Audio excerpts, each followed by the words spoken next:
What is up, everybody out there, ladies and gentlemen? Welcome back to the Dominions for AI Season 1 tournament.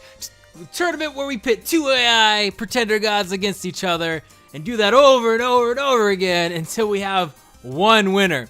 Today we're going to be streaming maybe 2, maybe 3, maybe more, depending on how long this goes, lower bracket matches of our tournament. And you might be wondering, oh, what happened to the upper bracket finals? What happened to the match between Asphodel and Pangea? What happened?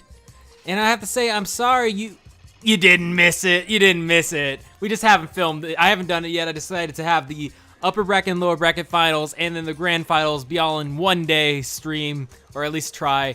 But hopefully I've set everything up right. It looks like I am neither of these factions I really know like how they play at all.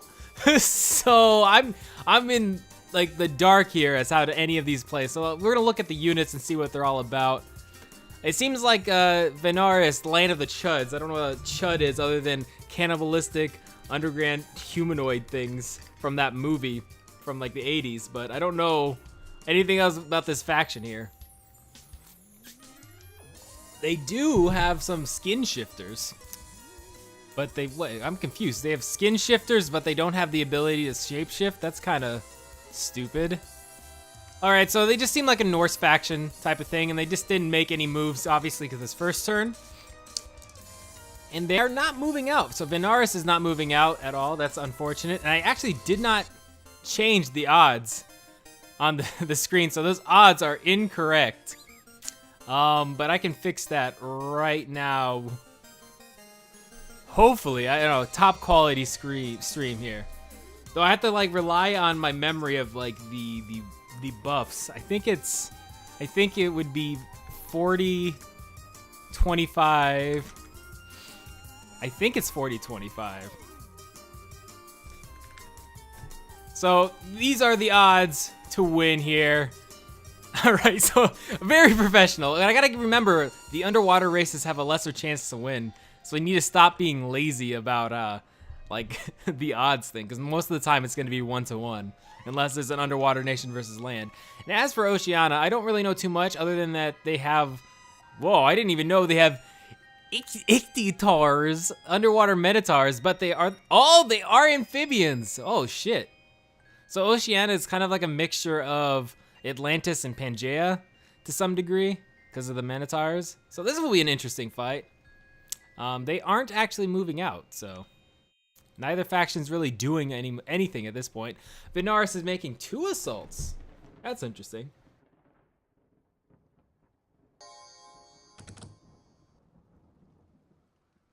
I think they take this. As I said, I don't really know too much about their units here. Ambidextrous is really nice to have, and they actually have some decent armor ratings for the half helmet and the chainmail. So, I mean, they're relatively tanky. They should definitely be able to hold here. And they have Berserker. So those units actually seem pretty good. What are they called? I didn't actually read their name. Come back here! Chud Herdman. Chud Herdman are actually pretty good for Vanarus. And they did hire the crossbow mercenary unit. That's why they were able to take 2 attacks in 1 turn. I don't know if they take this. As I've said before, I have a hard time valuing the strength of mercenary units, but they were able to take it. So I'm not really surprised. Mercenaries are pretty strong in general, some more so than others. But this is good to see that Vanarus is moving out. In Oceania, are they set on computer? They are. They're set on computer. They're just, I guess, have to build up their forces. They might be surrounded completely by provinces that out-tier them. But there's a good thing here. It seems like all of their units are indeed amphibians. So they're not going to get into a situation where they can't, or at least all their normal, like, recruitable units for, like, the bog standard. Maybe not the commanders. No, even the commanders. All of their, oh, I just reset. Oh, shit. I didn't know I could do that. I reset the units. Oh shit, I didn't mean to do that. I'm sorry, AI. I'll do that for you. I kind of cheated right there. I apologize, AI. Hopefully I didn't fuck up his build order. But yeah, the main issue with Underwater Nations is that they typically have really good water-only units. But then they get to this point where they don't have like the strong enough units to break through to land. And the crossbow squad is actually doing a whole lot of work for Vanarus here. They're able to push out. And Oceania is indeed moving out, and I'm gonna have to check their build order. Hopefully don't hit reset this time to see if they're actually building something different than what I've put them on. Yeah, so they are, okay, because they turn into satyrs. Okay. So yeah, they're like a mixture of Pangea and like Atlantis. That's actually interesting. As I said, I've never played Oceania. And if I fought them, I never really, I guess, saw the units that they were using. But yeah, so like that's why I have the odds set scaled against underwater factions, because as you see, like they've only taken one territory to Vanarus's 3. I think Vanarus has taken 3 at this point. And I'm actually gonna see where Ulm is. Ulm is way far away from anything, so it's very possible that we get a domination victory, because these factions are right next to each other. And it looks like Oceania has bought the crossbowman squad, so that's good for them.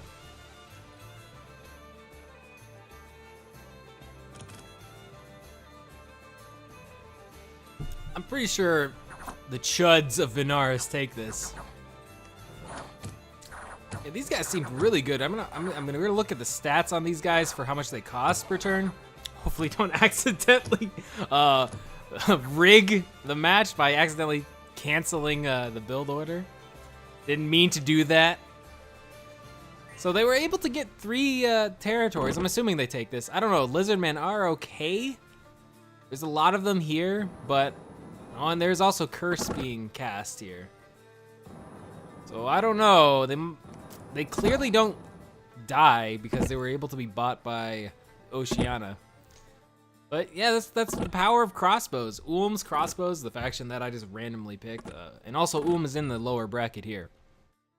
So we'll get to see if Ulm decides to go full crossbow build, which is pretty strong. But man, Vanarus is getting a really strong start here compared to Oceania's relatively weak one. And it doesn't look like Oceania is really doing anything. They might have taken one or both of these territories, but even then, it's like not enough. And okay, so the Trud Herdmen are like one of the higher tier units that Vanarus can put out. I would say probably one of the best units that they can put out here, because this Chud Skin Shifter doesn't seem very good. Maybe it's got addition ability here that I'm not seeing, because like sometimes there's hidden abilities. But yeah, the decent unit right there. Oh man, this is why I value land nations over water nations.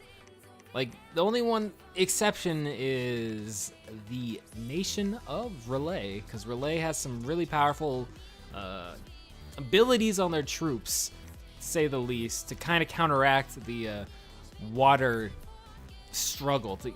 Most of the time it's a struggle to get out of the water and spread out, because water territories are typically more defended early game. Like it's an average, at least what I've assumed. Yeah, it is completely Pangea, because we have the satyrs, we have the mounted units for underwater turn into centaurs, and we got minotaurs.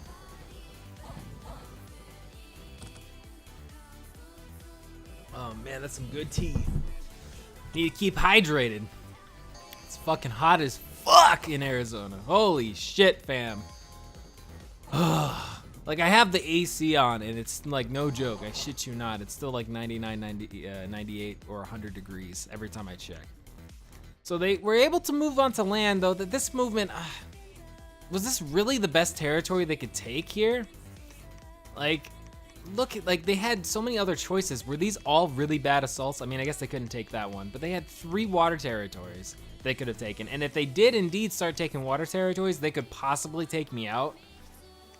But it doesn't look like they're going that way. They decided to like box themselves in at the bottom of the map for whatever reason, while Vanarus is going to continue to keep taking neutral territories. Though this, I don't know. They're going against a bunch of barbarians. And I think they're gonna break. Like, the next time they lose a group of units here, I think they're breaking.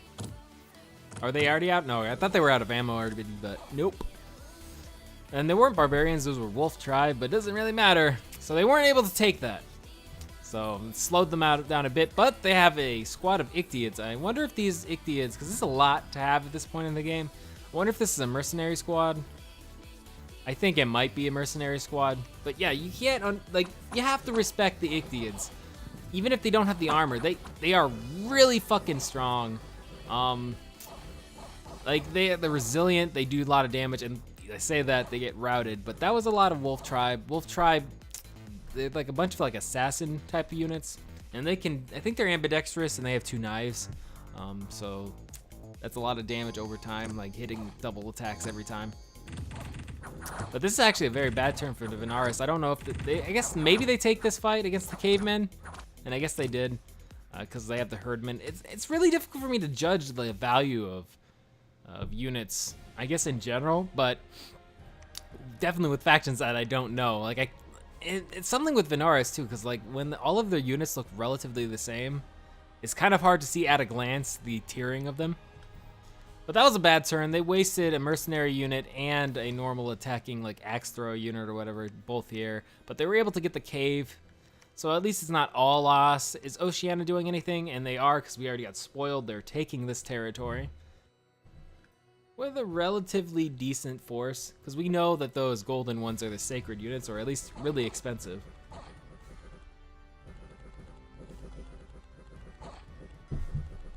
Let's actually check out the stats on these guys. Okay, so they got Formation Fighter, but they aren't actually using formations. I mean, I guess when you only have like a few of them, it really doesn't mean too much if you set them to a line formation. And only the double line comes in when you have a fuck ton of units anyway. But since we're here, let's check out the stats of Forcus, the father of monsters. He looks a little bit different than the sprite that I have, but I guess I got the wrong sprite, but I'm not gonna change it. The sprite that you guys see on the overlay, that's gonna be the sprite of Forcus. But anyway, he's got 4 water magic, 1 fire, 2 death. He got gift of water breathing, so if he goes on land and gets some neutrals, he can still push into the water with them, which kinda is nice. And his dominion is pretty neutral overall. And once again, you can always look at the stats of any of the gods. If you just go beneath the video on Twitch and click on Dominions for AI Battles stats, and you'll be able to see any of the gods' stats and dominions. So anyway, he's got 2 peace, 1 production, 1 growth, 1 luck, 1 magic. So it's all positive, but it's not anything extreme. He's got a relatively strong dominion in his home province, though, so that's kind of nice. As for Vanarus, we have 1 peace, 1 production, 3 frost, 3 growth, 1 luck, and 1 drain. I don't know. I think they prefer cold scale 1 or 2. Maybe that's 0, but I'm pretty sure it's 1 or 2. So they're at a disadvantage here by getting the extra frost. But once again, it's about disadvantaging your opponent more than you can actually be useful. So being at frost 3 is less of a negative if they're at +1 or +2 for, or -1 rather, -2 for cold scale, than if it started affecting, which it might be eventually, if it started affecting the nation of Oceania, which don't have a cold scale adjustment. But as for Ambia here, she doesn't really have a whole lot going for her. She's got 2 storm, 1 earth, not a lot of ability. She's got a glamour, so it makes it hard for units to hit her. But their domain is very heavy on growth to support gold gain. Because the more people in your domain, the more gold you get per turn, which is really nice. And we already been spoiled because we decided to look at Ambia here. We already know who wins this.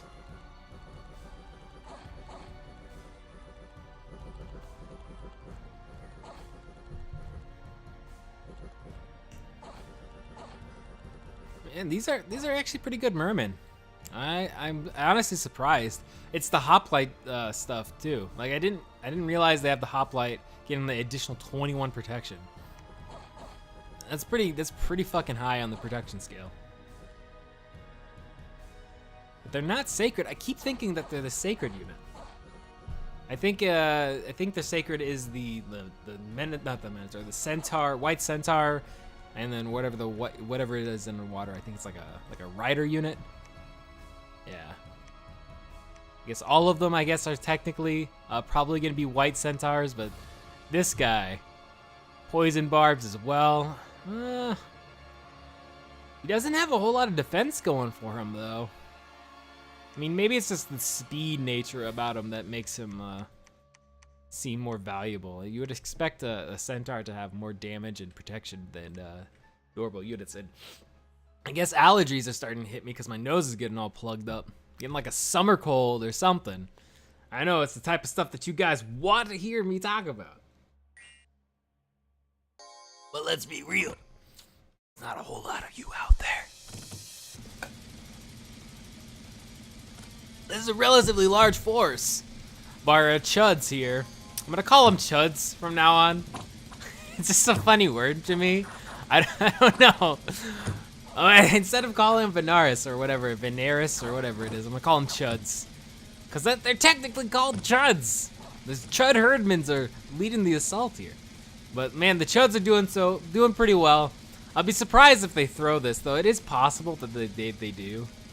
We've seen games where one faction gets an insane lead, i.e. that Airmore game, spoilers, where they get a really good lead early game, and then just throw it. They just throw the game. Why? Because the AI makes weird choices. It's also reliant on the personality. If they get a standard personality or aggressive personality, I think they're more favored to win than if they get the defensive personality, because they make less like aggressive calls, obviously, because they're on defensive, and as such, the other nation just hits the flanks and takes them out. Man, those satyrs are so fucking good. Holy shit, have they even lost one? I don't even think they've lost a single one of those gold-plated satyrs. That's fucking good. Also, this metal song is a little too intense for this point in the game. Let's put it on something else, like the UNATCO theme. But, you know, as I said, they're slowly pushing out, which is good. They needed to like push out further because right now Vanarus pretty much, or rather the Chuds, have pretty much almost complete control of the southern half of the continent, barring like these three provinces.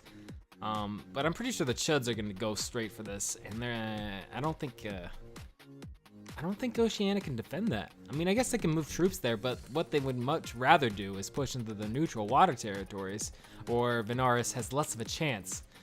What's up, Zal? Hey, man, how's it going? Welcome back. All right. Let's see what Vanarus does. I need to keep remembering, I want to call them Chuds. But how you doing, man? How you doing, Zal? It's good to see you come back. I haven't finished the upper bracket. The last match on the upper bracket still needs to be done. The upper bracket finals, which is I actually don't want to spoil it. I mean, if you want to spoil it yourself, you can just look at the bracket. But I haven't done the finals yet. I decided to start doing the lower bracket stuff to get both of the brackets at the same point. It's good to hear that you're doing well, man. But yeah, this is a pretty one-sided fight against the neutrals. I don't know. I don't know if Oceania can really come back at this point. I mean, it's always possible. There's a lot of win cons for the AI at this point. They have different win cons. It looks like actually Pangea lost. Not Pangea. I want to call them Pangea because they're kind of like the Pangea faction. But like it looks like they lost that territory, so we don't necessarily need to watch this fight. But you know, they actually are pushing out, or maybe actually really what? I'm confused. How did they lose that territory and not have a battle there, or was it? I'm very confused. That was I guess a Vanarus turn. Vanarus had that territory.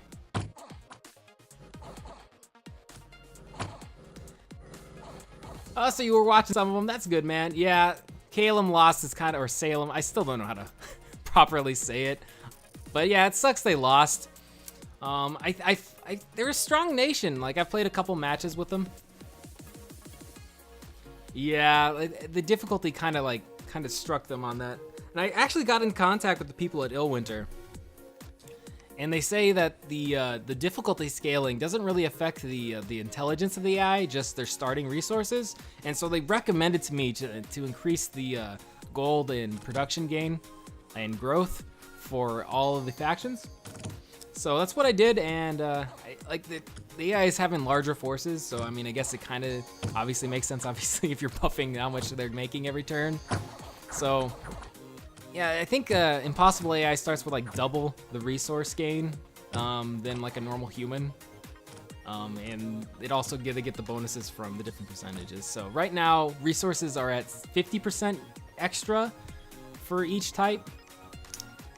So it should help facilitate larger battles as long as the personality type, which they said I can't like change easily, which is disappointing.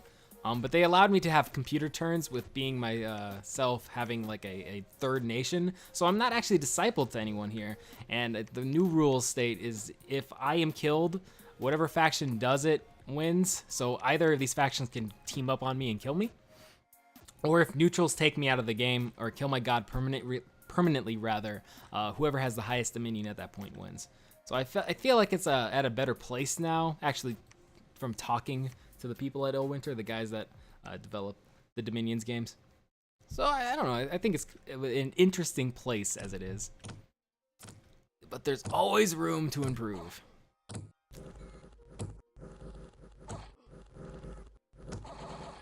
Yeah, I'm not surprised that the satyrs are actually being able to take that. Those satyrs are fucking amazing. All right, let's take a look at the map from a zoomed out perspective here. I'm surprised Vanarus, because like their home territory is like right here. I'm surprised they're not pushing back Oceania. They could definitely do it, seeing as how there's like no defensive here, and they only have 7 defensive units placed. And I want to call them Pangea all the time. I gotta remember to call them Oceania or Oceania or whatever they're called. But they're actually pushing towards me. If we end the turn and we look at my home territory here of Ulm, Oceania, I'm gonna call them Oceania for now, is actually pushing towards me. So it's very possible that they take me out. I only have a defensive strength of 25 in my home territory fort, so they could take me out and just win outright by taking me out of the game.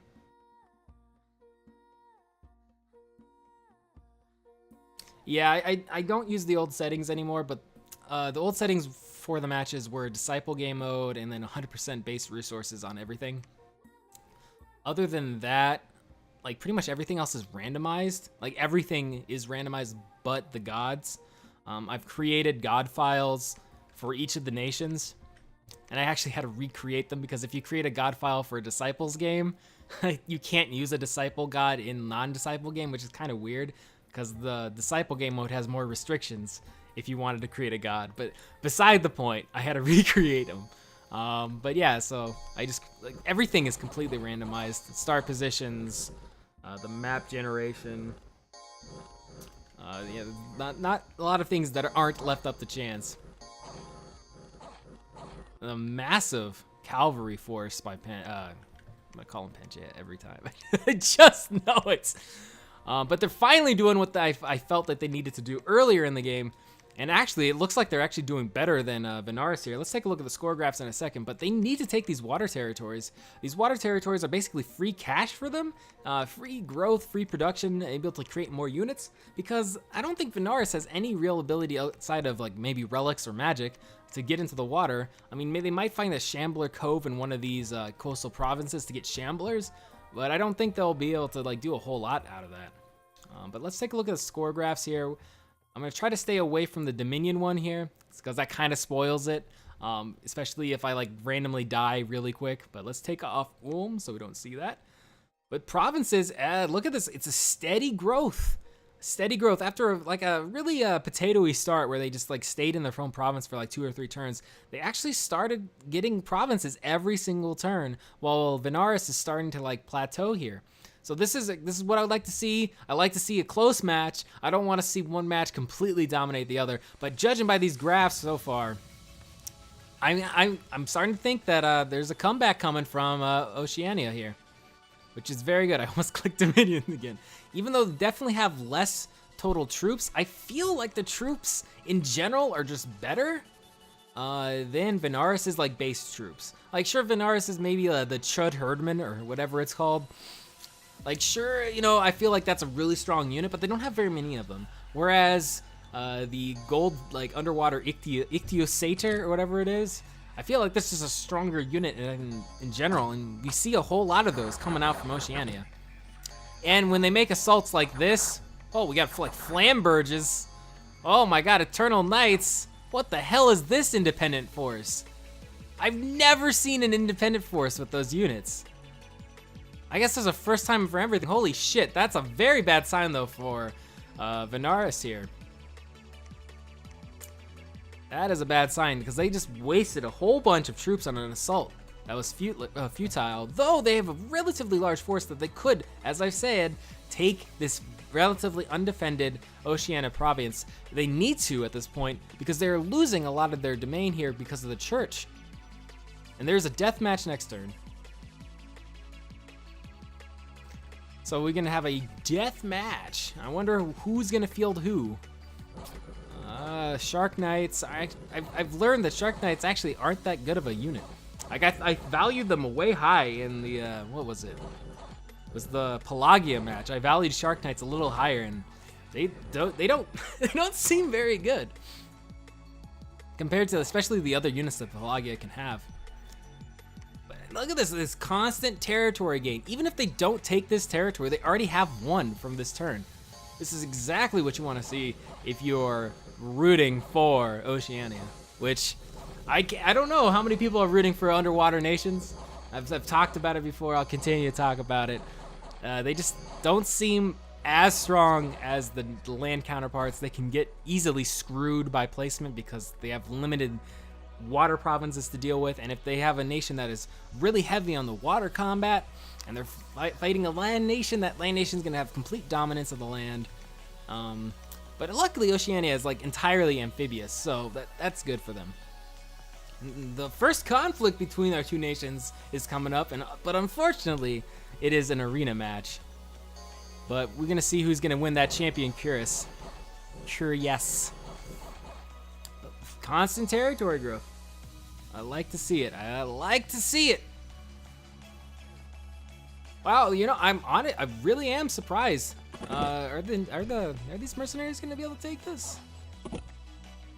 I mean, I think they can, because these are just the Lion Tribe guys. Yeah, Zal, like, I feel that too. Like, I played a couple of, like, email games with people before, and, like, no one plays Underwater Nations.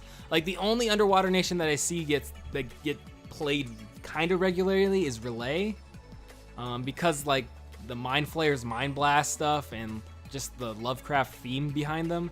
And I too, like, that's like the only Underwater Nation that I play, so, or rather played in the past. I don't play him too much anymore.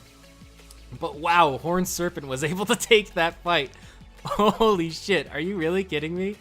Well, that was interesting to say the least. But yeah, Relay's the only Underwater Nation that I really know anything really about.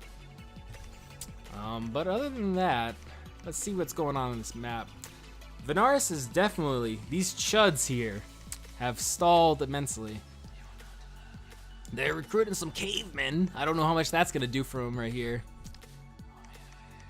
I think they might have a defensive AI setup or personality, and I have no control over what they get. And I think it's kind of cool that there's randomness involved because they aren't actually pushing out into Oceania's provinces. And when they don't do that, especially when there's no units on the border, but there's they have their units on the border, but there's no enemy units in that province. If they don't push out there, I'm pretty sure they have the defensive one.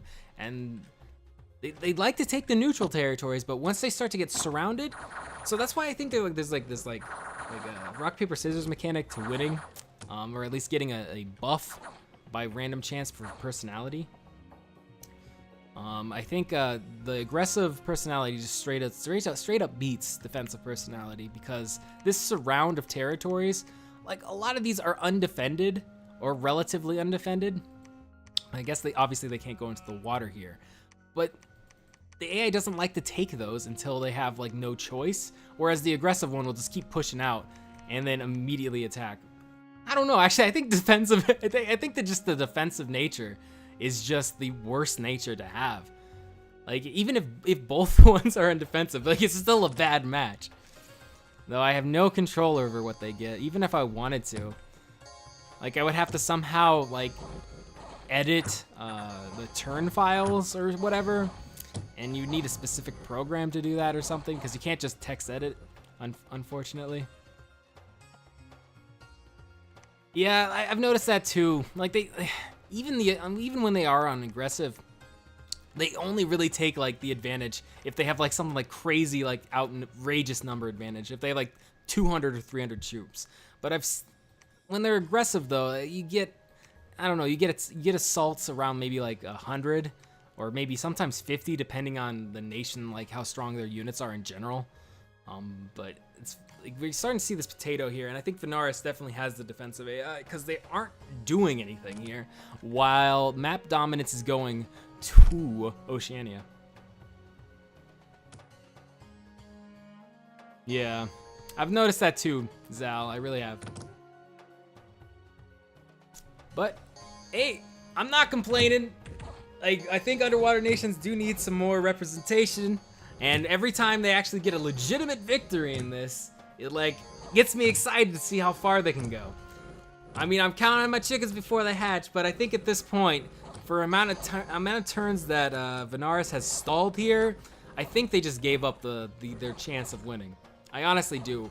They haven't been expanding in the last, what is it, like 6 turns? Maybe even 7 turns. I think let's check their provinces real quick. Yeah, it's been like, oh, they haven't expanded in like, I'd say like 8 turns maybe? While constant growth. 1 to 2 provinces every turn, 2, 1, maybe 1 per turn here. Yeah, I don't know, that's like a slope of 2. But it's hard to do. I wish there was like a number system on this so that I could easily track. But yeah, their stall is too much. And at this point, they're not even the closest nation to taking Ulm, my home province here. Oceania is like 2 territories away from finding where Ulm is. I mean, maybe 1 territory away from finding it, 2 from assaulting. And they could easily take me out and win. But it wouldn't really be an upset, so it's not too crazy if they kill me here. But they definitely have the advantage, and I'd be willing to bet that they actually do indeed have the advantage on Dominion, but I don't want to look at the Dominion score graph. Hold on, I gotta mute my mic because I'm gonna sneeze.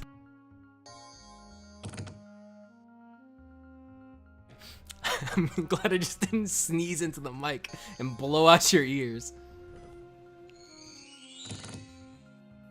I'd say maybe about 50 turns, maybe less. I don't know if I can easily check the turn count. I guess I could if I like multiplied the season and how late it was per year. We can check that real quick.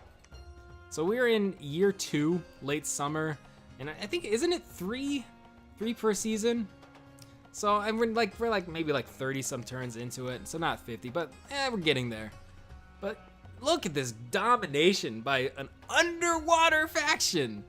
It's not even that there was a bad start from Vanarus. Vanarus had a solid start. Not the best start I've ever seen in this tournament, not the best start I've ever seen, period. But they had a solid start, and they're building up these forces, but they're building up these forces to attack a single neutral province, a single one, instead of like causing economic damage to their main opponent here.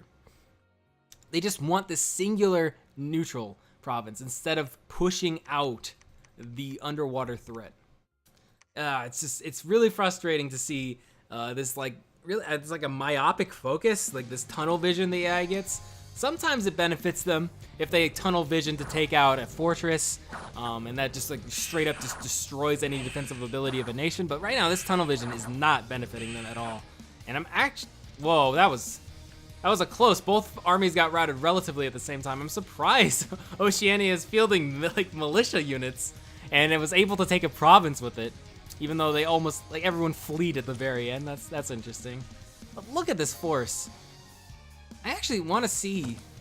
I know maybe I'm gonna be in a minority here. I want to see Oceania make it all the way into the finals, and I want Pangaea to win the match against Asphodel, so we can have like another Greek cannon match. Because I want to know who's a stronger Centaur unit. Is Oceania's like centaur, like Ichthya centaurs or whatever they're called, are they a stronger one? Because they definitely look like they have better armor. I mean, hold up. Because they do have, I mean, they don't have the hoplite helms. But those are only the tier 2 ones anyway. So maybe these are only equivalent to tier 2 because they aren't the sacred ones. So, I mean, I guess there's that. These aren't the sacred Ichthya centaurs or whatever they are. But yeah, man, Zal, yeah, they are crazy. They're pushing out. This is good to see. I was dreading this first match, if I'm going to be honest. I was worried that we were going to have a very one-sided match in the sense that Vanarus is just going to completely stomp these underwater factions. But I'm glad that's not happening. Look how Forcus is just getting all these magical items. I was wondering what was going on here because there's just so much shit behind him. But yeah, they definitely have this. It would be a miracle. It would be a miracle if Oceania doesn't take this. Though, I mean, look at, there's relatively good Dominion spreading going by Vanarus. Let me just go to here and see, but I guess like there's a lot of Dominion from my faction here as well. So maybe Vanarus only has Dominion growth here. So if I was willing to bet, and I'm not going to check the score graphs, I'm willing to bet that Oceania probably does indeed have the Dominion victory condition set up. So if neutrals take me out, they still are probably going to win. But I'm only assuming here, and they're one province away from Ulm. I think Ulm was in that like the foresty area to the left. So they're getting close. They might just straight up assault me. We've had one victory in the tournament so far with me dying through an assault in like this new format. And it was I think it was Airmore that took me out. I don't remember who they were fighting, but Airmore was taking a really strong victory lead. So, I mean, it wasn't an upset, but upsets are always possible with the ability for whoever takes me out wins, but this is definitely not an upset. Definitely not. Though they might decide to like say, hey, I don't have any desire to take Ulm. They might do that until they have a force of 300. Because they don't necessarily know my defensive strength in the province, but it's only 25 units defending my province, so they could probably take it with whatever force they have at my border. So we have some cave beings here. Which reminds me, we're gonna have an Agartha match eventually. I don't remember what match they are. I think they're like at least 4 matches away. But I like Agartha as a faction. I don't know if they're like I value them super high, but I do like playing them. I don't know, because they're like these like pale ones here, or these are wet ones. Never mind.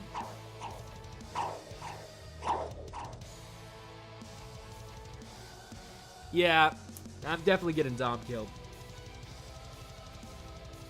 Alright, let us see. I didn't need to hit that. Wanted to check Vanarus' turn file. And nothing. See, I don't know what they're doing. They have to they have to have the defensive one. Because they're gonna get to a point where these units are gonna straight up starving, even with the 50% bonus, because they have so many units in one singular province. We saw that there's some weird like flamberge like guys with flaming swords that have regeneration here, so that's a crazy territory to fight in. But this is ridiculous how much stalling they're doing. I mean, they obviously don't have the full situation. They don't understand how much Oceania is expanding. They're doing it. They're doing it! Finally! It's been like, what, like 12 turns? 14 turns? Yeah, I know, Zal. If I run out of Dominion, I lose. But I don't know if that's gonna happen before I get killed, because it hasn't happened yet. I don't think. Maybe 1 or 2 matches I've been Dom killed. But most of the time what happens is that my god gets assassinated by some neutral or something. Man, those gotta check these things' stats. I've never seen them before. Fire resistant 5, which doesn't really come into play here. Regeneration, obviously, and they're sacred. Flambow. It's got a special effect. Fire, extra fire damage, and it does magic. Jesus Christ, dude. That's insane. 25 damage with magic, which is pretty good here. And it's got burning damage. What the fuck are these units? Like, who normally gets these? I've never seen them before anywhere. Maybe they're one of the DLC, not DLC, but one of the patched factions, because there has been factions added to the game since I last played. It's been quite a while since I've like actually really started playing like into Dominions. So I remember them adding like a few, and I don't know if those were added to the game because I don't remember them at all.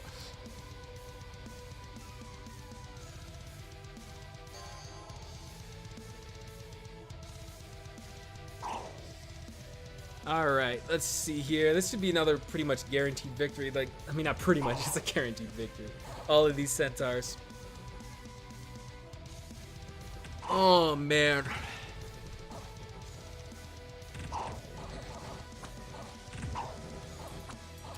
I'm looking at the bracket right now, or at least I was until that turn ended. I'm looking at the bracket right now. And we do have a Water Nation versus Water Nation in the 11th match of this tournament, or what would normally be the 11th match. We're on 8, so like three more matches, and then we get Atlantis versus Relay. Oh, I already forgot what they're called. Oh man, I know they had the Flambeau, so Flambeau as a weapon. But I forgot what their name is. I guess what we could maybe do if I didn't already end the turn. Let me see. Let's go to look at the battle for you, Zhao. Let's figure out what these guys are called. I can click them. Eternal Knights. So that's what they're called. They're Eternal Knights, and they had experience, obviously. So that didn't help this assaulting force of Vanarus at all. Let's quit out of that. So Eternal Knights. I'm actually gonna write them down so I can look them up and see if there's a faction that's like has the ability to build those. Because anything with like native like regeneration on it is actually pretty good. And the fact they're sacred, they can get additional buffs from other things, and you don't have to necessarily go nature magic. Oh, I didn't actually want to hit that. But yeah, you can, instead of going nature magic for regeneration, you could just go something else entirely and just get so much extra bonus utility out of them. Yeah, man, I'm glad you're looking it up. Let me know, man, if they are like a faction specific unit. Because if they are, we might see them in a match if there wasn't already a match with them this tournament. And if that's the case, then it kind of sucks because whatever faction had them didn't build them. Because I've never seen them before. Oh, that's a lot of cavemen. Why build cavemen? Normal units have to be better than cavemen, or at least like efficiency-wise. Oh man, dude, they do so much damage! Holy fuck, dude! They only lost a single one of those Eternal Knights. They're incredibly tanky. No attacks hit them because of their armor, really. Or do any damage, rather. And they get the 2 HP per turn? Holy fuck, they're probably expensive as fuck if the faction does get them, because that's really freaking broken. It took them to be completely surrounded by like tier 2 and tier 2.5 infantry. They held and killed so many of those cavemen. But they did it! Vanarus did it! They took the territory. Oh my god, I have to go. Jeez! Look at this flat line of no advancement. Oh man, they did it though. They got it. They got the territory. But yeah, I'm pretty sure I will get Dom killed this game by Oceania. What's up, Alley Cat? Welcome to the stream. Oh, whoa! Thank you for following there, Alley Cat. I appreciate it. Oceania's not doing a whole lot this turn, unfortunately. I mean, they don't really need to. They could just, like, stagnate for the rest of the game and I think just still win. Because they're gonna Dom kill me because they got my home province completely surrounded and they're probably gonna build churches up. Keep hitting the options instead of end turn. They're gonna take back the territory that was, neutral, like, revolted. So, I mean, or I don't know, maybe they're gonna take it back? Oh, they're a mercenary unit. Well, that's weird. After the Fall Airmore? I've never seen Eternal Knights. Like, doesn't seem like an Airmore unit, like after the fall for Airmore. At all. Unless after the fall Airmore is late age Airmore? Instead middle age Airmore? I don't know, that's weird. But if they're a mercenary unit, it kind of makes sense because, you know, mercs are just typically stronger than normal units. But I gotta keep my eyes out to see if I see like Eternal Knights, because like even if they cost like 300 gold, I mean, a contingency for like all those Eternal Knights would be crazy, dude. Like, it blows my mind.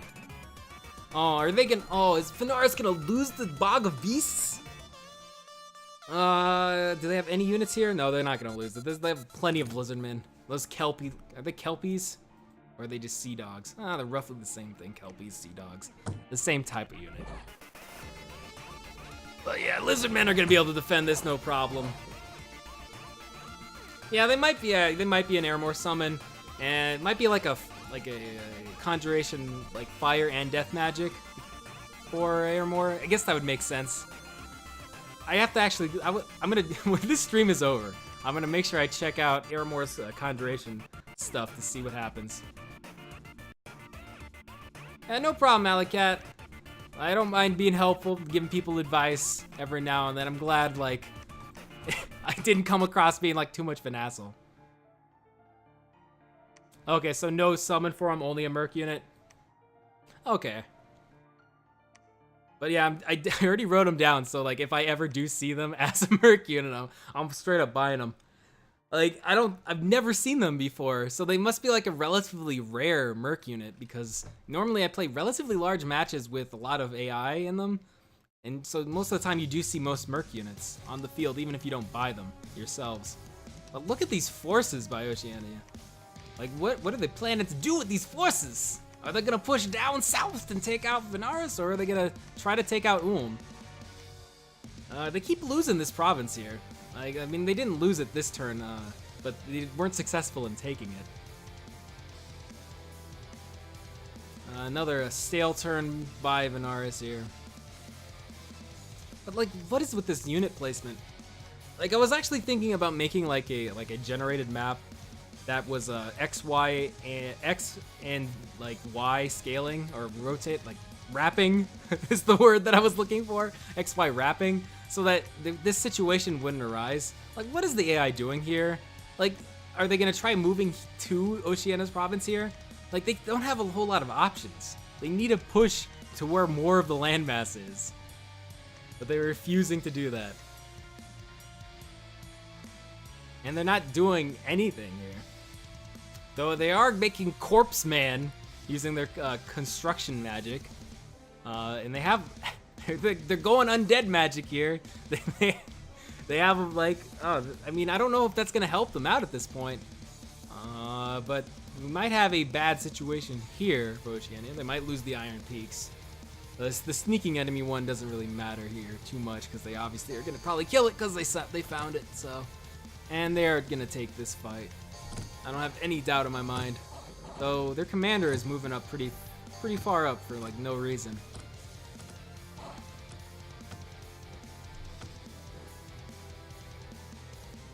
Alright, will they lose the Iron Peaks battle?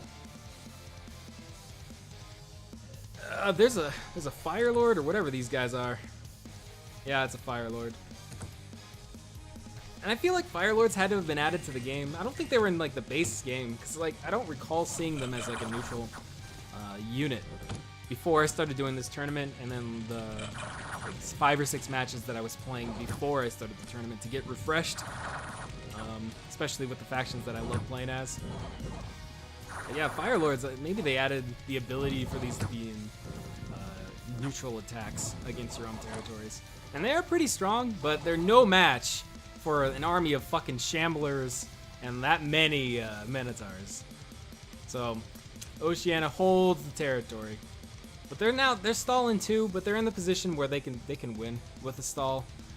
Even though they don't really have a whole lot of churches going on, but I feel like they're gonna start building them.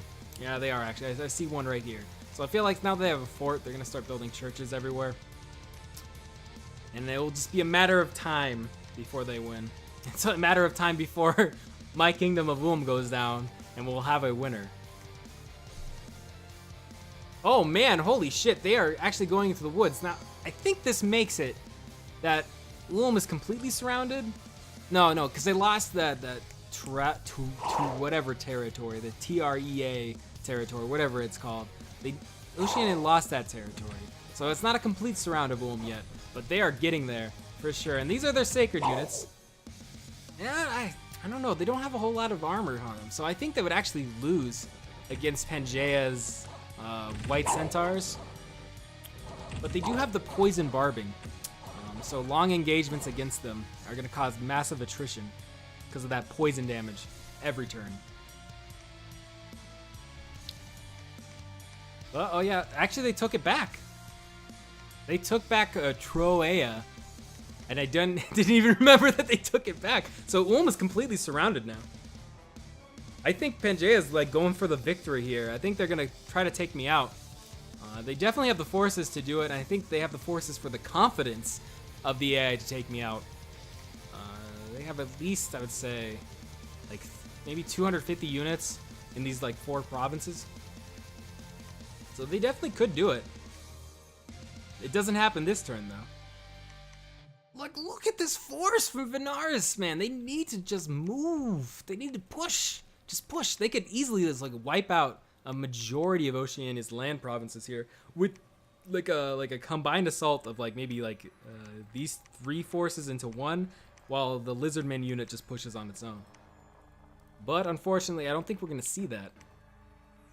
And this is like one of the last neutral provinces on the map, and I don't see why Oceania won't take it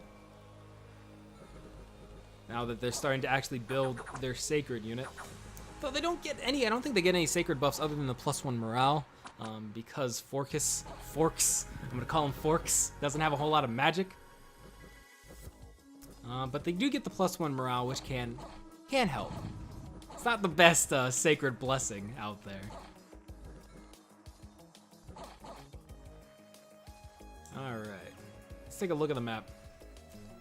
And yeah, that was the last neutral province, barring obviously a uprising that happens. So there's no more neutral provinces. We are now at the point where Oceania has to make assaults either against Vanarus or my keep. And they're not doing so yet. They're probably building up their forces into a singular territory, and it looks like they are doing just that. That is a bunch of lion tribe. I didn't actually need to recruit. Let's check. Yeah, they have majority lion tribe here. Majority just neutrals. Like their entire army is neutrals, barring the few satyrs here. But they could take me out. Next turn, maybe? No, they're not gonna do it. Not doing it. Not yet. What? I'm confused. So they moved their units to the territory that only has one direction that they already had. Sometimes the AI just makes amazing calls. It's just amazing calls. And it maybe, I don't know, Vanarus is starting to build up a force on the front line, though they moved their larger force and split it up into 2. I don't know what they were trying to really do here, and I actually want to check something. Are lizardmen poor amphibians? They are not poor amphibians, so they're not like the Ichthyids. They can't go into the water provinces, so that's unfortunate for Vanarus here. Vanarus hasn't done anything at all. But we're gonna get another death match! We're gonna see who wins this time. Is it gonna be the Horned Serpent?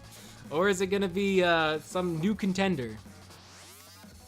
That's if they field a Horned Serpent. Oh, okay, we're gonna have a real match here. Is glamour gonna be enough, or is like, oh Jesus fucking Christ! No, it wasn't a fair fight. Glamour evasion plus magic spells at late game. What are you doing, Vanarus? Holy shit! Oh, I sometimes the AI, I swear to fucking Christ. Like, what is this? What is this? What is this nonsense? All right. I have to check. I gotta check army size. They have more units. They have more units still.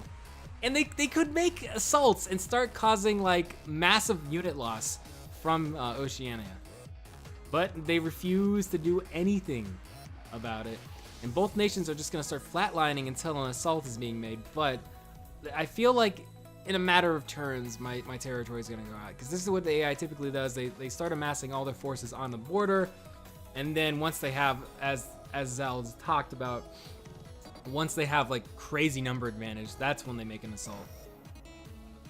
And it actually, they're making an assault into Vanarus instead of with a very small force. Were these just sneaking enemies? They weren't found. This was an assault. So I don't know why they would make a call like this. This is a very bad call by Oceania. They didn't really lose anything. They maybe, like, let's see. They lost one Ichthyosaur. They lost one, so that was just a waste of... I'm blown away why they would make that assault. But they actually lost the Sanguine Swamp, which is where exactly? Oh, it's right here. So, I guess they won't assault next turn. They're gonna take the swamp back if they knew what was good for them. And they are indeed taking the swamp back. We're at a point I wish I could just call it for a victor, but I can't break the rules. I can't break the rules here. We gotta let it play out in its entirety, because you never know what might happen. Vanarus might cast some crazy magical summon spell and have them assault like my main fortress from across the map and take me out that way and win that way. It's highly unlikely because they would need vision or something. They would have to have spies, and they don't see any spies. But I don't know.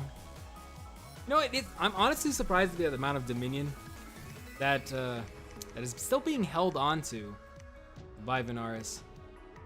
They still haven't taken this like relatively undefended territory of Pangaea again. Oceania.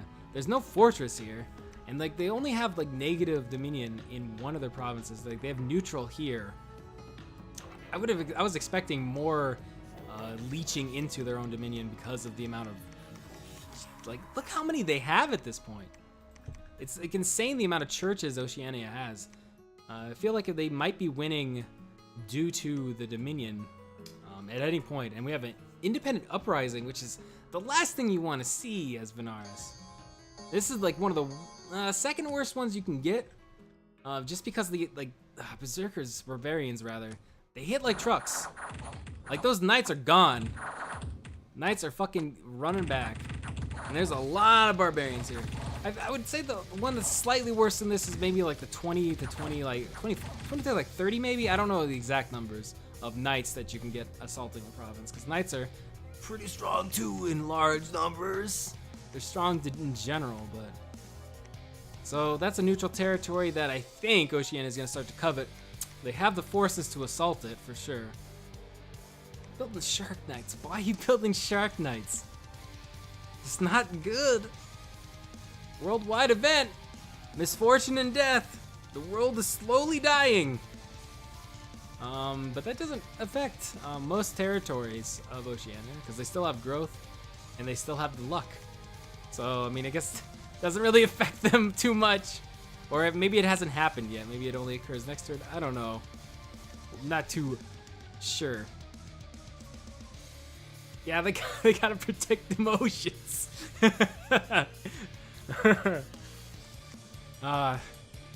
They're stalling, and they're in a position they can stall. It's always knowing about when you have the advantage and when you can like bleed out an opponent by just straight up just amassing more units than them and having them make the assault. If you have the advantage and you make your opponent make when to attack, they might attack in a way that is hasty while you can easily start planning a counterattack. So they're in a winning position, Oceania is here. So they can afford to hold back. I hit the wrong button instead of fast forward. They can definitely afford to hold back. They have the churches to like pretty much just win over time at this point. They were able to kill. Not surprised. It's like one of their larger forces. Vanarus needs to make some plays. It's not over for them. It's not over for them just yet. They maybe have a game year left before I'm probably dom killed by Oceania here. Actually, let's check. Let's see my Dominion here. Oh, it's very close. I'm almost dom killed.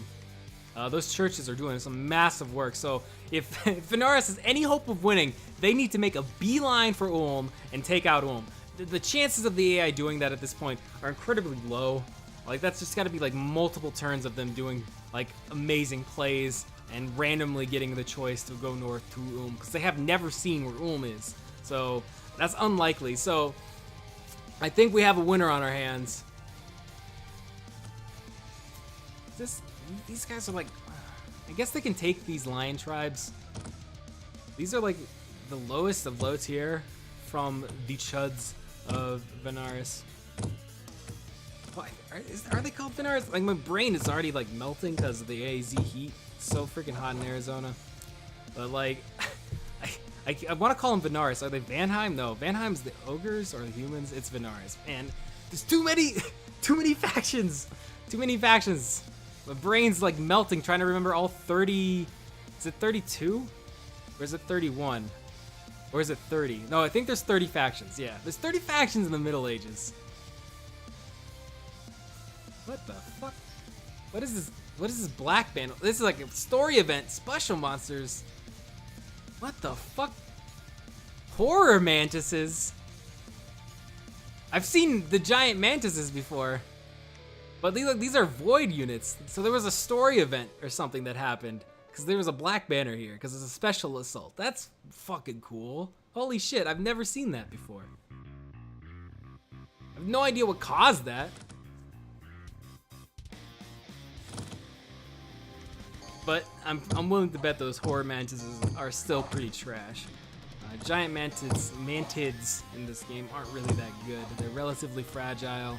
Sure, they have like the horror aspect to them, I think, if I remember. They have the fear. So if things start attacking them, they have a chance of breaking. But they're weak and they die incredibly quick. That's my main issue with a lot of units in this game that are like even like the super strong ones. If they can't take a hit, they're pretty much useless. Like, even if you put like as much tactical foresight into the game as possible and have it so that they're behind your frontline shield dudes, the AI is gonna figure out a way how to get through your shield line and just straight up die and cause morale damage to pretty much everything else in your unit, of course. Are these neutrals gonna take this? That's a lot of, I'm assuming those are like Ichthyosators that they're fighting. Are the neutrals gonna take this territory? No, they're not. It's hard to judge because all the units look the fucking same. But I feel like this is gonna end really soon because these are the last three if you count my home territory. Actually, yeah, last three territories that have my dominion for my race, and it looks like they're probably, I've been saying that, but it looks like they're trying to amass units on and I don't know why they're not taking And I've noticed this, the AI is more aggressive against other AIs. Maybe it's like they judge who's like in the lead or is like a threat. But I've seen AIs take far worse battles against just like normal forts or palaces and whatnot. But they hardly ever attack me when I have like a incredibly weak fort. Maybe they realize that they're gonna dom kill me here. Maybe they realize that and they just realize that they can just hold here and win. Or maybe they have like a contingency in their programming to make them not want to assault. Oh, they're calling a Kraken. Oh, we have a Kraken. Hit the wrong button. Oh, he's been calling Leo campuses. Where the fuck is the Kraken? Where the hell is Forcus? Oh, he's in this territory. We're getting some Krakens in here. I've never used Krakens, but this is a very stupid choice for Forcus because Vanarus has no aquatic units. The only way that they can possibly get them is if they get maybe aquatic, like mercenary here, and I don't see any aquatic mercenaries. Yeah, yeah, Zal. Like, their main purpose is just to be frustrating. It's just they're a nuisance. But hey, we're gonna find out who's the biggest nuisance at the end of this first round, this first season. We're gonna find out who's the biggest nuisance out of them all. And I'm honestly shocked that Aramor didn't make it. Whoa! We have action! We have action! In year 4 of the Ascension Wars, we have an assault by Vanarus against Oceania. It's finally happening! And it's a terrible assault against a very... they probably have some units placed here. Most of this is probably just like normal defense. The AI doesn't seem to like put any money into defense. Maybe these knights are what they normally have. And the knights are already breaking, so they're gonna take it! They're gonna take it! The underdogs! The underdogs at this point in the game are taking a province away from Oceania. Oh my god. It's happening. It's happening! It only took till almost year 5 because it's winter. They actually have a lot of Chud Herdmen. I mean, these guys are no slouch in doing damage. And they're relatively well defended. Yeah, at this point too, Zal, like I like Asphodel a whole lot. I've talked about it a lot how like they're one of my first 1 or 2 factions that I played in this game, and I like the whole undead thing. It's been my like favorite thing in like I don't know, RPG or like fantasy lore, like the whole like necromancer thing. Every time I played D&D with my pals, I would always try to get the DM to let me get to become a lich at some point in the story. But I have to agree with you, Zal. Pangea, I think, is gonna take it. They've been incredibly strong throughout this entire tournament. Like even on like the matches that they kind of potatoed a little bit, they were still really strong. So like I honestly have my money on them as well. It looks like they weren't able to take this territory away from Pangea. Keep calm. This is the problem when you have Minotaurs on your force. My brain wants to call you Pangea. They weren't able to take it away from Oceania. Or Oceania, however you want to say it. But they were able to take 2 territories, which is good for them. I'm going to go actually check Ulm. We have 1 candle left. I think it's game over at this point. There's nothing Vanarus can do. Who knows? Maybe they somehow miraculously, even though I might be blind, maybe, I don't know. Maybe they're winning Dominion. I don't know. Maybe I might just be blind and not be able to see all of these candles on every other territory. But I think it's pretty much guaranteed. Maybe in the next 2 turns I Dom die. Not yet though, so at least at the very end. At the very end, Vanarus is giving it the good college try. They're trying. They are trying to make some inroads into these territories that have been causing massive Dominion loss because they have a bunch of churches on their border. But they should definitely be able to take this. This is one of probably like their 3rd largest force that they have fielded. I don't know why they held back so long. Like maybe, I don't know, maybe they just didn't have the knowledge of the entire North Continent being completely taken by Oceania. Maybe they didn't realize the entire ocean was taken by Oceania. But they just stalled way too long. The counterattack though, like this is the main issue. Like even if they were able to take 1 or 2 territories, even though they took 2 territories last turn, they have so many forces fielded by Oceania. Like even if they lose this attack of an assault, they have hundreds of forces in the wings waiting to come in. I'm gonna switch up the music to something a little less extreme. There's an AI war going on here, Zal. Like they're pissed at each other at this point, so there's gonna be assaults going in here. I'm surprised it didn't happen earlier. The amount of forces that Oceania had, you would have assumed that they would have gone on the aggressive here because they had so many forces here that I think they would have justified a war. But maybe they're both on defensive, so they don't want to take that the chance of basically declaring war on the other faction by making the first move. But it's too late. Vanarus should have made an assault earlier. They really should have. But oh man, we got one of my favorite unit abilities of Trample in these Minotaurs! Oh, I value Trample so highly. It's so fucking good. Say goodbye to these Chud Herdmen. You spent all that resource and gold building them. They're just gonna get trampled to death. So good, so good. They're not elephants. They're not war elephants. But Minotaurs, so good. I love my Trample. You woke the beast, Vanarus. Like, Oceania wasn't doing anything to you for all these turns. And then you're like, you guys just went on the aggressive, and now they're just gonna probably take all your territories they can in the 3 to 4 to maybe 5 turns that are left in the game before my faction of gets dom killed. Oh, they actually fielded a bear, so I guess they were using some nature summoning magic to get some bears. That's like pretty satyr things. Oh, those are the corpse constructs. Overcharged. Gotta love this game. I've played, I don't know, I'd say like 200 to 300 hours of Dominions 4 in my time, and I'm still finding things that maybe I knew about them when I was really into the Dominions 4. Maybe I knew more of the summons and construct summons, and I just like forgot over time. But like these like Frankenstein things, I don't recall seeing them before. Oh, they were routed.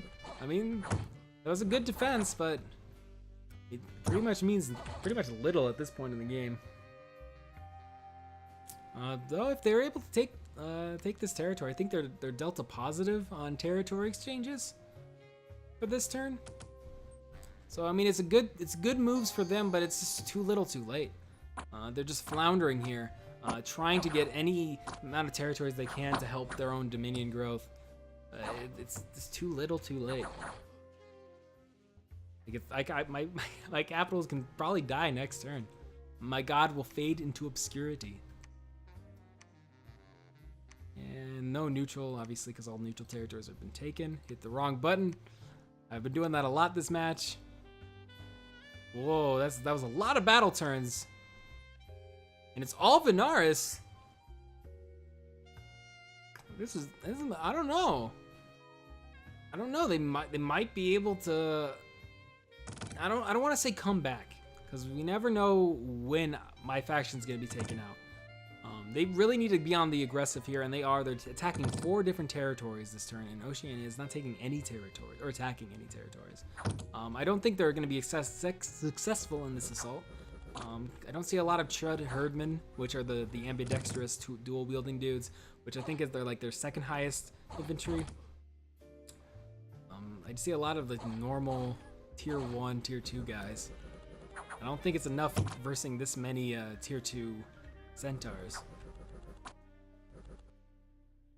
That's a lot of centaurs. Yeah, Manzal, the war is on. They're like pissed at each other now. It took until year 4, so kind of unfortunate. I mean, I guess that's kind of comes with the territory. I mean, maybe it's like kind of an advantage possibly for underwater nations, because the chances of a war breaking out early game are less, because they're typically segregated to their own domains, and usually they'll make landfall. Yeah, I mean, I don't know. That's incorrect, because Oceania made landfall right next to Vanarus, and it put no units on that border. So it's just Vanarus must have the defensive AI. They just didn't want to go on the aggressive, which is worked out in the end for Oceania. Definitely did. But we're finally seeing some fights. I think this is the longest match has gone before we've seen a war breakout between factions. Like we're in year 5, or getting to year 5. If we haven't made it already. Usually we get wars way earlier than this. I'm still blown away by that Marignan game in the first round of the upper bracket that lasted only like, I think it was like 15 minutes. If I cut out like my intro and like exit little speech, it was a 15-minute match. Just shows how quick this game mode can go if one faction just gets completely screwed over by neutrals. I mean, obviously Oceania has taken this, but I want to see if they have any like higher tier units. And they have like the Sacreds. I think these are the Sacreds. Yeah. They only have 3, 4, 5, 6, 7. And then they have their highest tier, or most expensive rather, melee unit. Though I don't value these guys very highly. As I said, I've never played Vanarus. If I have, I've completely forgotten about it. Maybe I've randomed them once. But those guys are like on the last tier of like ability to buy these infantry. They're called skin shifters, but they don't have a like werewolf form or anything like that. And it looks like they actually do less damage than the Chud Herdman. which are the ambidextrous dudes, which I don't think they fielded any of those. Which is unfortunate, and they're getting flanked by the centaurs. Trying to find their leaders. I think their leaders actually are right by these bears, so it doesn't matter. They're gonna break. That's a bunch of Ichthyid warriors. I was singing the praises of these guys earlier in the tournament. Cause like I don't know, maybe it's my scrubbiness of playing Dominions 4, like, but I very rarely go for neutrals.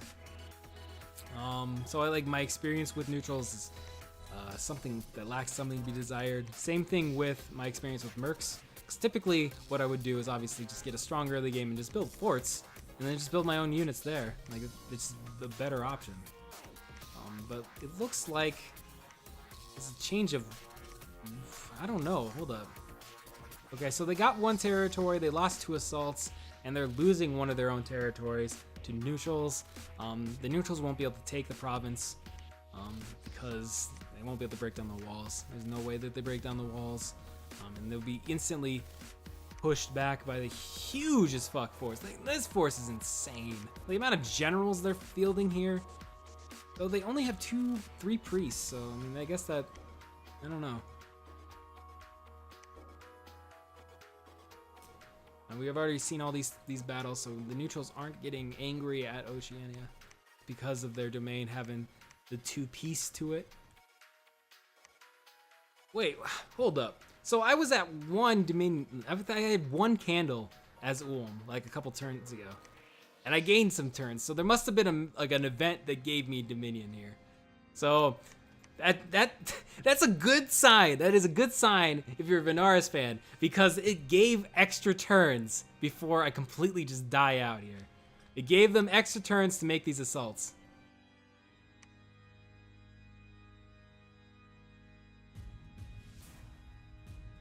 Yeah, I use the Pegasus as well. Like, there's a few of them that are really, I value them highly. If I get elephants all the way. I don't know, can you even still get elephants? I'm pretty sure you still can. Higher elephants from neutrals. But I get Ichthyid warriors rather, if I have the chance to. Early game, because obviously the amphibians, they're amphibians, and they get they're relatively strong. If you just get a decent force of Ichthyid warriors, you can pretty much take most water territories. So that's why I go for them as well. And the same thing with mercs though. Like, I don't really have the gold to just be like blowing on them, because I use most of my gold for building like really weak fortifications, or just building churches like behind my front line. So yeah, same here for me, Val. Or Zal. I called you Val. I don't know why I called you Val. My brain is melting because I've been talking almost non-stop for, I'm assuming, like an hour. Trying to keep it interesting. I'm glad you're still here, man. I appreciate that you're staying around. Because most of the time I'm just talking to myself, and I feel like I repeat myself way too much when I talk to myself. We already watched this battle. Let's see what Oceania is doing here. They're actually pushing in towards Vanarus with the Ichthyid warriors. I love these motherfuckers. Ichthyids. I think that's how you pronounce it. Yeah, Ichthyids, yeah. But yeah, it's pretty much only the Pegasus and Ichthyid warriors. And Pegasus, I think, are really the only flying units that I actually like to pick up. Because most of the time, flying units just die way too easily, and like they'll instantly break. So like the Harpies for Pangaea and whatnot. But I think the Pegasus are strong enough that you can have them set to wait like 2 or 3 turns, and then have them assault like archers or whatnot, and still be incredibly successful. But they're like one of my favorite units in the game. Is not really a unit; it's a pretender god, and it is the pretender god that is the Raven of the Underworld, and I guess the Dog of the Underworld as well. Anything with Corpse Eater, Kino, top marks. I love it because you can get so much HP in them. Like I think the Raven of the Underworld has like Corpse Eater 15, and if you play a faction like Asphodel or Airmore, you can just obviously get corpses upon corpses every turn. Like, it's not unusual. Got some mannequins here, or yeah, they're mannequins, not just firemen. That's interesting. They have no chance against the Minotaurs. Though, oh, I didn't realize the Minotaurs don't get trample underwater. So that's actually a disadvantage. They're stronger on land than they are in water. But anyway, Corpse Eater is a really good ability. It's not unusual to get like a Corpse Eater like mid-game to have like someone like 1,000 HP, and even in enemy Dominion, because it's getting 15 extra HP every turn as long as you have those corpses.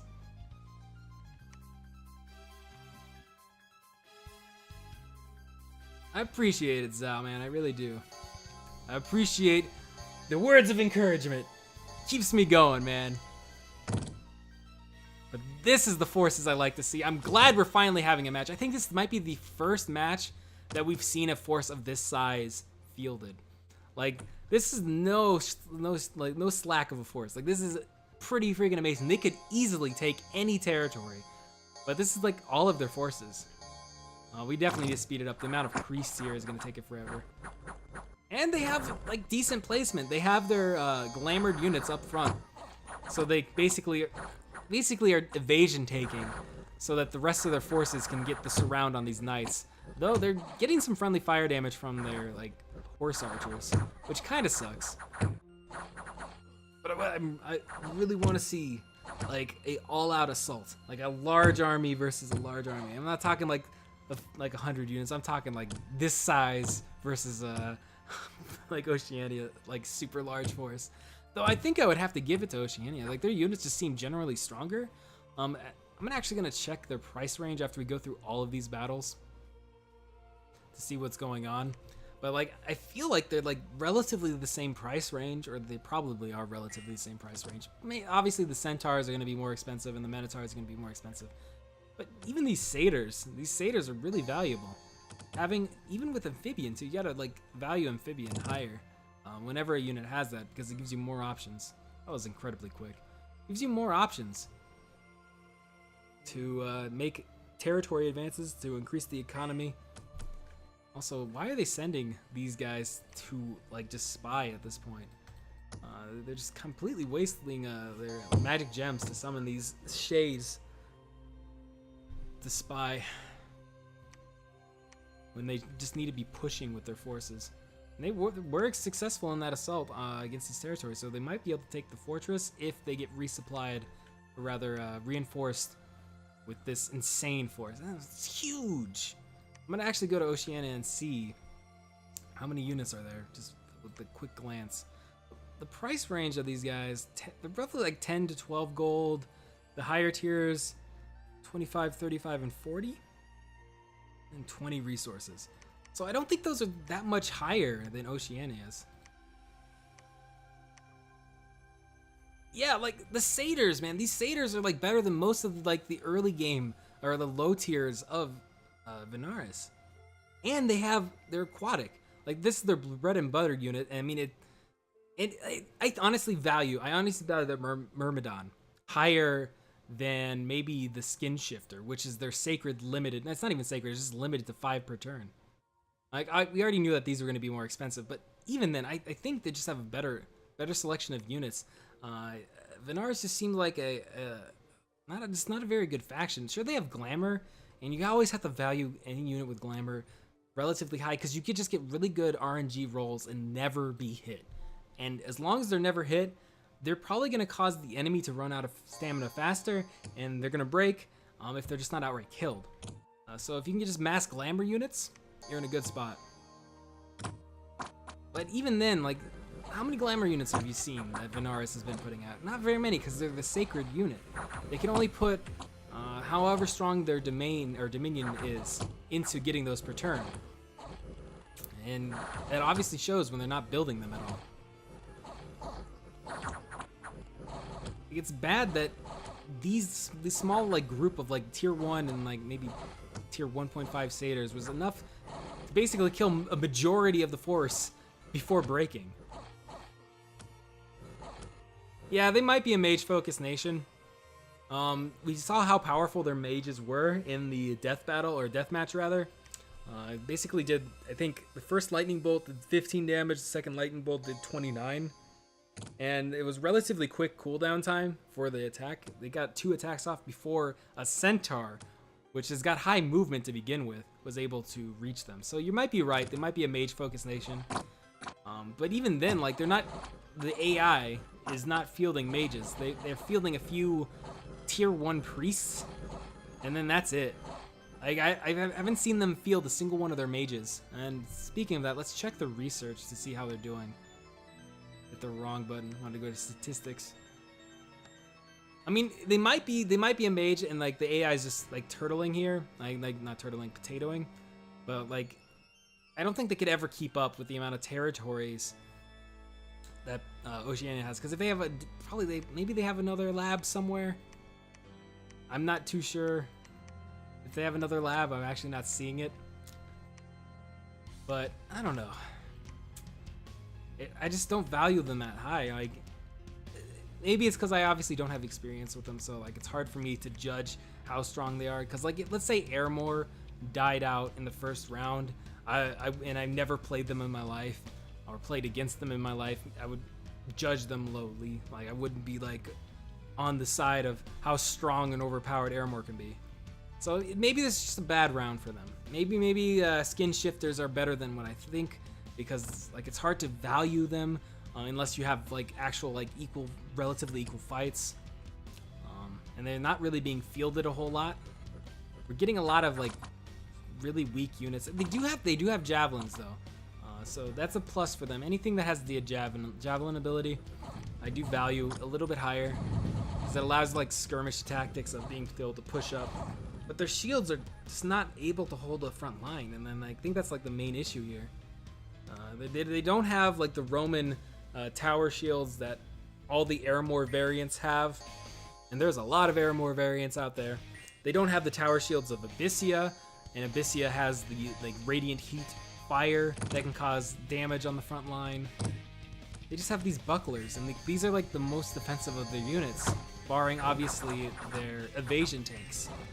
But it's like, it's a crapshoot with the AI and their unit placement. Like, they're gonna win this just strictly due to numbers. Their unit placement's all over the place. They have all of their sacred units. My mouse is like dying, that's weird.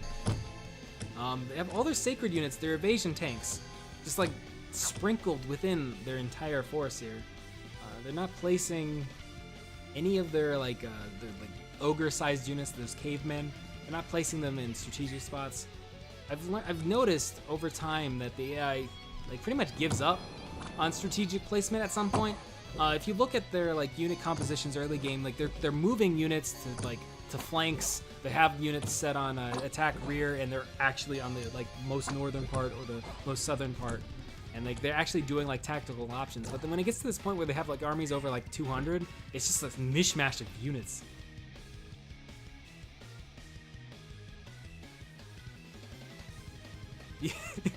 I missed Wind Guide being cast. Yeah, they are mainly air mages for the most part, and they have some water, and I think some earth, but they're like the strong air magic. I would have to obviously check their nation profile, but I don't remember off the top of my head now. But they are strong air mages.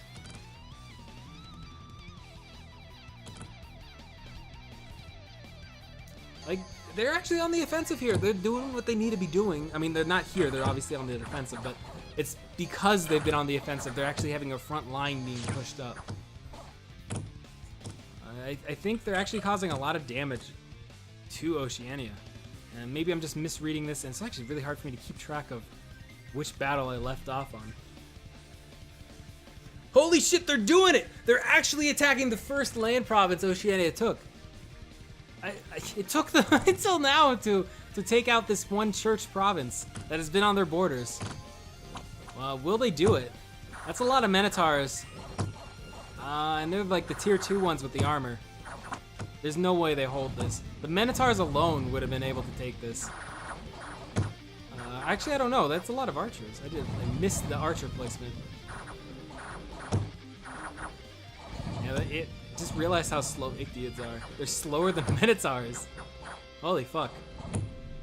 Because normally I field these guys by themselves to take ocean provinces, so it's kind of hard to judge speed on that case, but you can slow the Minotaurs. That's kind of shit. I don't know, Zhao. We might be in for a massive turnabout.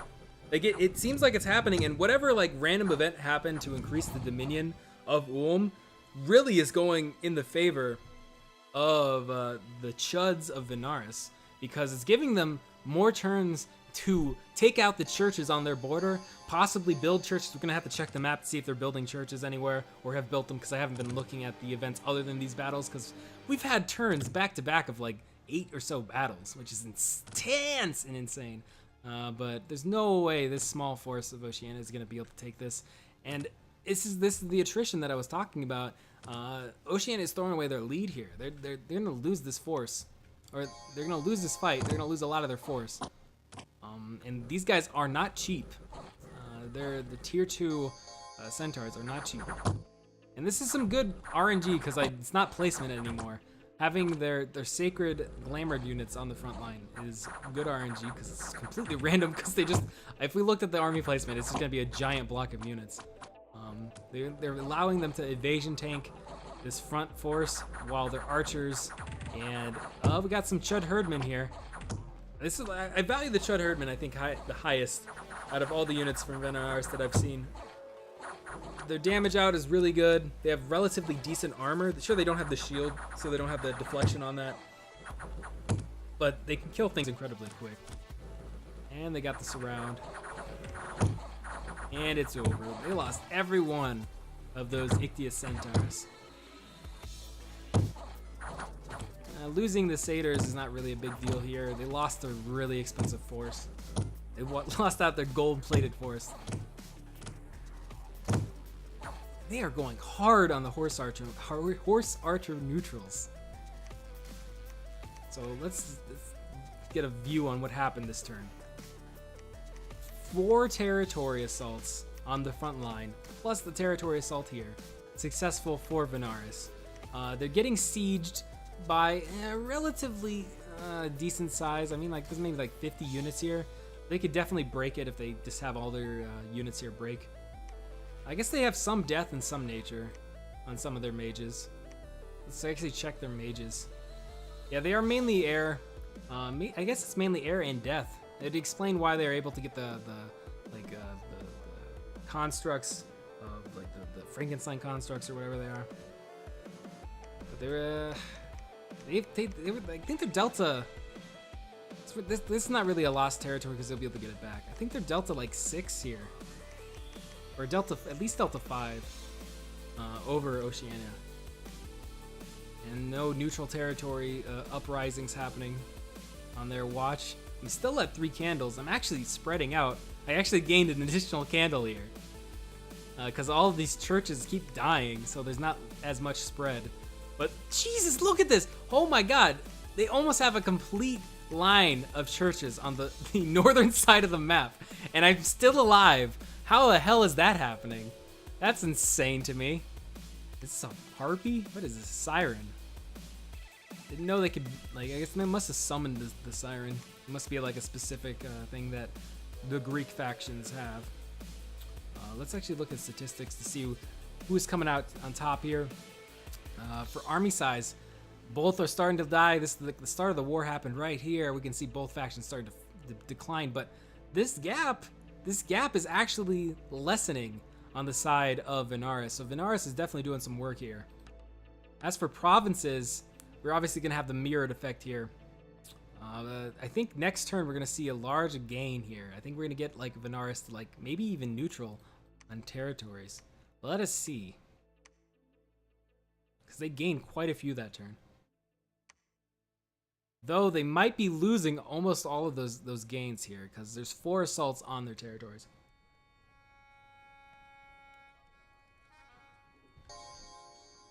Huge force. We don't really need to see this one, because we're getting to that point where we can probably skip the like complete obvious victories to speed this up, because this is one of our longer matches, surprisingly. I'm not complaining. It's good to see that there's a potential. Like, it's blowing my mind that there has been like a chance for like this large of a comeback. Like, there was a point of there was like 16 turns of like stagnation from Vanarus here. Though Oceania is pushing out with their Minotaurs. I think if they'd like focus more on building Minotaurs and less on their Satyrs, I think they would just straight up win. There's not a lot of ability for Vanarus to hold back the strength of the trample. Just trampling through their front line of like glamored units is incredibly valuable. But yeah, Oceania is definitely on the pushback here. But it's good to see the possibility of them making such a large comeback from stagnating for so long. But we don't need to see this sneaking enemy be completely demolished. Or neither of these are sneaking enemies. Both of them are. So they haven't actually broken the siege on their home fort, and it doesn't look like they're actually really trying to do that. They can't recruit anything. How many units do they have in here? They have about 40 units, and they have some mages here. But this force is getting reinforced. It's getting larger. They would need to move. Right? They're not moving. They're not like reacting at all. But we're getting to the point where like just churches almost on like every other territory. Like, oh my god, I didn't even realize. They're definitely pushing for the win here. Maybe I'm gonna be taken out by Vanarus. That didn't even occur to me. Honestly, I've been talking about it all game. Like they got unlucky being spawned on the opposite side of the map as me, and Oceania having the water province route straight to me, and then not taking me out. But it looks like Vanarus is getting on the aggressive side, and they want to win. We've already seen these, haven't we? I just don't know if we ended the turn or not. I don't even remember. Okay, we did end the turn because these aren't the discovered events. It's all blending together at this point. We're getting so many battles and territories. All the names are jumbling in my head. Some tier 1 Minotaurs. Doing quick work of normal infantry with that trample. So beautiful.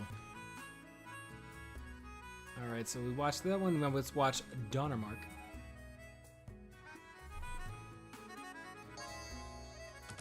Like, this placement like baffles my mind. Obviously you have to value your like stronger units because you don't want your stronger units to die immediately before they have like a chance to impact the fight.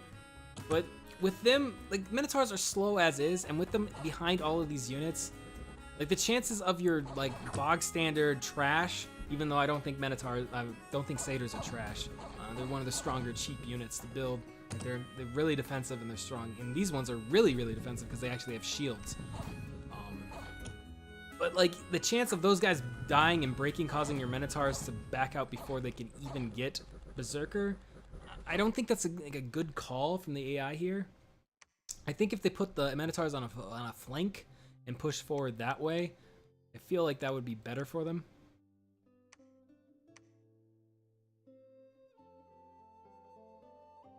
But let us keep going.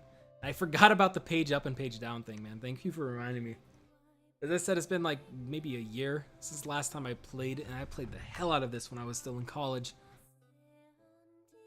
I forgot about this. I forgot about the page up and down. Like last match, I forgot about, maybe the last 2 or 3 matches, I remembered the disable thing so I could actually look inside fortress battles without the annoying wall. But thank you, Zal. I called you Val again, man. My brain not doing so well. But thank you for reminding me about the page up and page down thing, so we can get a better bird's eye view on this. I could also maybe turn on team colors, but that really only comes into play when we have like neutrals assaulting with the same type of units.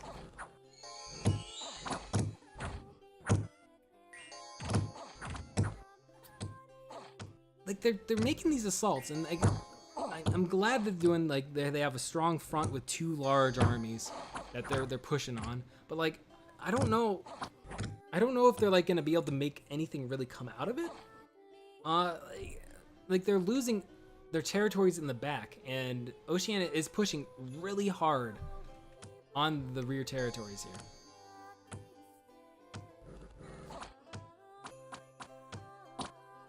Yeah, I was asking about it. Thanks, Matt. I appreciate it. I really do. And we have a true god. It happened. I didn't even see. I didn't even read. But we have a true god. I'm not surprised that a Dominion victory has come about with the amount of churches that have been placed by Oceania here. But rejoice, friends and family, a true god has ascended. I'm gonna call him Forks instead of Forkus. Forks, master of rivers, lord of this world. You know, he's only got one title. Like, he's got just master of rivers. Great ruler of Oceania has led his people to victory. In all the temples of this world, hymns are sung to Forks' glory. Offerings made to the great god of all. This world is now at peace. One being rules supreme. Almost forgot to like meme the reign supreme in there. And has banished the false pretenders to places of darkness and eternal suffering. So it's actually possible that the match happens where I'm not killed. Because I think the last like 4 or 5 matches of this new format, it's always ended with either a nation killing my fort out or like I've been dom killed by someone. So there's actually ability for me to not to get dom killed, at least until obviously the amount of Dominion to win happens. So they won. Let me write that down so I do not forget that good old Forks, a water nation against all odds, was able to win. Holy shit. All right, so let me go to the setup here. I'm gonna set up the next match. Hopefully it doesn't take like 2 hours. I probably will be able to set it up relatively quick, but I'll catch you in a little bit, Zal, if you want to stick around.